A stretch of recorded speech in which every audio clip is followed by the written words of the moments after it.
নমস্কার সবাইকে। সবাইকে সনাতন টিভির পক্ষ থেকে জানাচ্ছি আন্তরিক অভিনন্দন। আমাদের সাথে যুক্ত করেছি এখন বাংলাদেশ সুপ্রিম কোর্টের সিনিয়র আইনজীবী এবং বাংলাদেশ মাইনরিটি ওয়াচের প্রেসিডেন্ট অ্যাডভোকেট রবীন্দ্র ঘোষ। আমরা এখন ওনার কাছ থেকে জানবো চিন্ময় কৃষ্ণ দাস কেমন আছে এবং ওনার আগামী জামিন যে 2 তারিখে যেটা নির্ধারিত যেটা ধার্য করা হয়েছে, 2 তারিখে কি আদৌ চিন্ময় কৃষ্ণ দাসের জামিন হবে কিনা সে বিষয়ে আমরা স্যারের কাছ থেকে কিছু শুনব। নমস্কার স্যার। নমস্কার সবাইকে। আমি চিন্ময় কৃষ্ণ প্রভুর জন্য গত 2 দিন ধরে চট্টগ্রামে ছিলাম। আমি বাংলাদেশ মাইনরিটি ওয়াচের সভাপতিও এবং আমি সুপ্রিম কোর্টের আইনজীবী। আমি আজকে 30 বছর যাবৎ এই বাংলাদেশ মাইনরিটি ওয়াচের নাম দিয়ে আন্তর্জাতিক একটা আইডেন্টিটি আমার কাছে এসেছে। সেটা হলো আমার কাজের মাধ্যমে আমি যে কাজগুলো করেছি সেটা সবার উপকারের জন্য, not only for the minority, there are some other majority also. আমার প্রশ্ন হলে, আমরা গিয়েছিলাম 2 দিন আগে, সেখানে প্রথম দিন আমাকে কিছু দুষ্ট আইনজীবী আমাদেরকে বাধা দিয়েছিল। চিন্ময় কৃষ্ণ প্রভুর মামলা করতে গিয়ে আমাকে প্রতিবন্ধকতার সৃষ্টি করেছে কিছু লয়ার। তারা আমাকে বলছে ওকালতনামা ছাড়া কোনো মামলা করতে দেবে না। আমার এখানে আমার নিবেদন হচ্ছে, কোন সিনিয়র আইনজীবী, সুপ্রিম কোর্টের আইনজীবী কোনো বারে গেলে তাকে অ্যাপিয়ার করতে দেবে না, এই ধরনের কথা কোথাও লেখা নেই। আমি গোপালগঞ্জ গিয়েছিলাম, আমি সেভাবে কিছু লয়ার দ্বারা নিগৃহীত হয়েছি, নিষ্পেষিত হয়েছি। তারা আমার গাউন থেকে আরম্ভ করে সব খুলে ফেলেছিল। এই দুঃখের কথাটা আপনাদের বলতে শোনাতে আমার এখন মনে হচ্ছে আমি কি অবস্থার মধ্যে ছিলাম। মানবাধিকার করতে যেয়ে আমাকে হয়রানির শিকার হতে হয়েছে অনেকবার। আমাকে পয়জন করে দিতে হয়েছে, পয়জন করেছিল নাটোরে। আমি 48 ঘন্টা আমার হোশ আসে নাই, তার মানে আমার সেন্স আসে নাই ডাক্তারের এখানে। যা হোক, এটা অন্য বিষয়। স্যার, আমি একটা বিষয় জানতে চাচ্ছি, চিন্ময় কৃষ্ণ দাস এখন কেমন আছে? এখন আপনি কালকে দেখা করেছি, গতকালকে জেল সুপারিনটেন্ডেন্টের নির্দেশনায় দেখা করেছি। উনি আমার সঙ্গে এসে, ওনার 2 চোখ দিয়ে জল এসে গেছে। ওনার যেমন জল এসে গেছে, আমার 2 চোখ দিয়েও জল এসে গেছে। দুঃখজনক ঘটনা। আমার পাশে বসিয়েছিল, কিন্তু ওখানকার যারা জেল কর্তৃপক্ষ ওনাকে আর আমাকে ঘিরে রেখেছে। চিন্ময় প্রভু কি কথাগুলা বলছে আমাকে, সেগুলা ওনারা রেকর্ড করছিল। উনি বলেছেন আমি ভালো আছি। উনি বলেছেন আমাকে কোনো শারীরিক নির্যাতন করা হচ্ছে না। একটা আপিল করেছেন, আরো 2 জন সাধু ওখানে ওনার সঙ্গে আছে, যে সাধুরের কোনো অভিযোগ নাই, শুধু ওনাকে দেখতে গেল কেন, এটাই ছিল তার বিরুদ্ধে অভিযোগ। তাই যদি হয় তো লয়াররা কি করে যাচ্ছে? লয়ারের বিরুদ্ধে তো মামলায় দিয়ে বসেছে এবং মার্ডার কেস। কাকে মার্ডার করেছে? একজন আইনজীবী খুন হয়েছে বটে, কার দ্বারা খুন হয়েছে কোন লোক ওখানে লেখা নাই, কিছুই লেখা নাই। আচ্ছা স্যার, এখানে আমাদের লাইভে অলরেডি এখন 500 সামথিং 500 প্লাস অলরেডি এখন শুনতেছে আপনার কথাটা।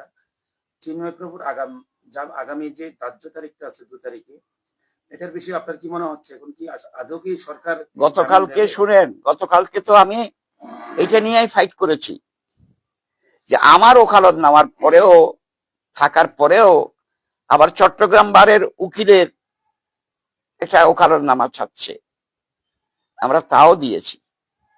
কিন্তু চট্টগ্রাম বারের যে উকিল, উনি বলে কোর্টের কাছে নিবেদন করেছেন আমি এই মামলায় কন্টেস্ট করব বা ওনার জন্য লড়বো, কিন্তু president and secretary of the bar association আমাকে রিকমেন্ড করতে হবে।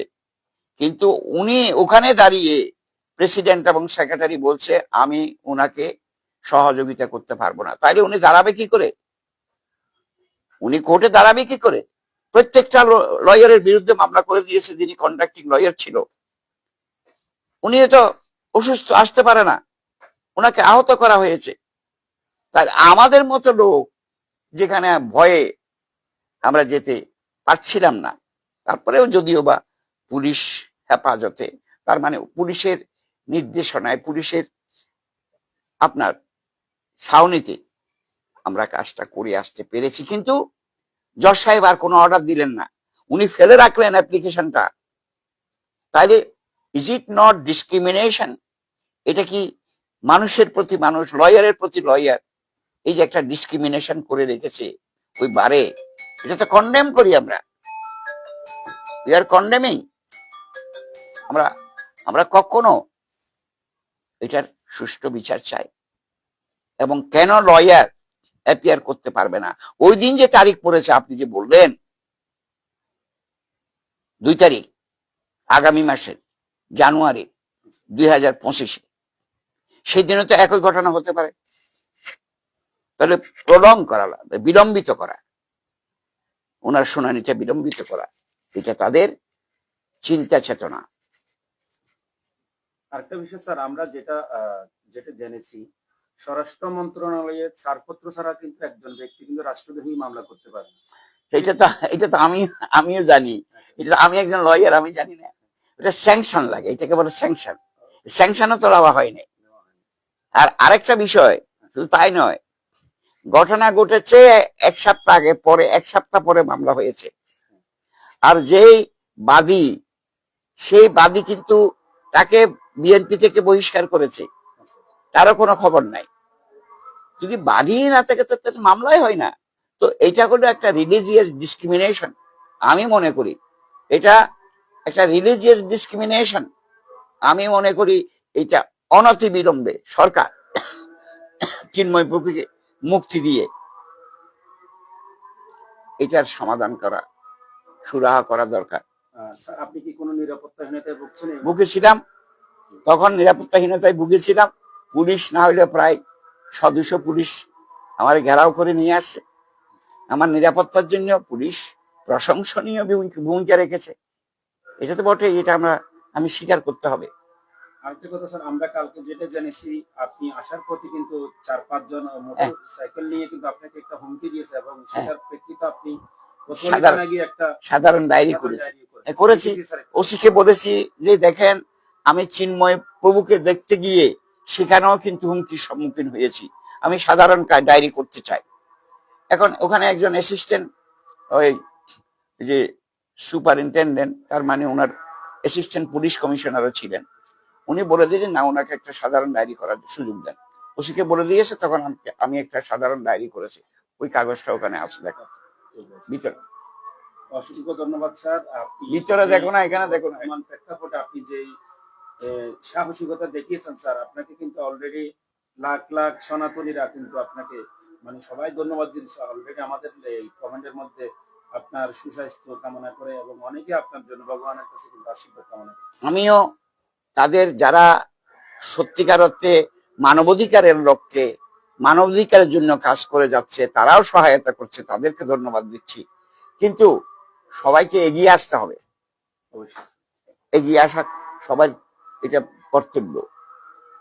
ওখানে ছিল তো, যে নাই। স্যার ভালো থাকবেন স্যার। আচ্ছা, নমস্কার।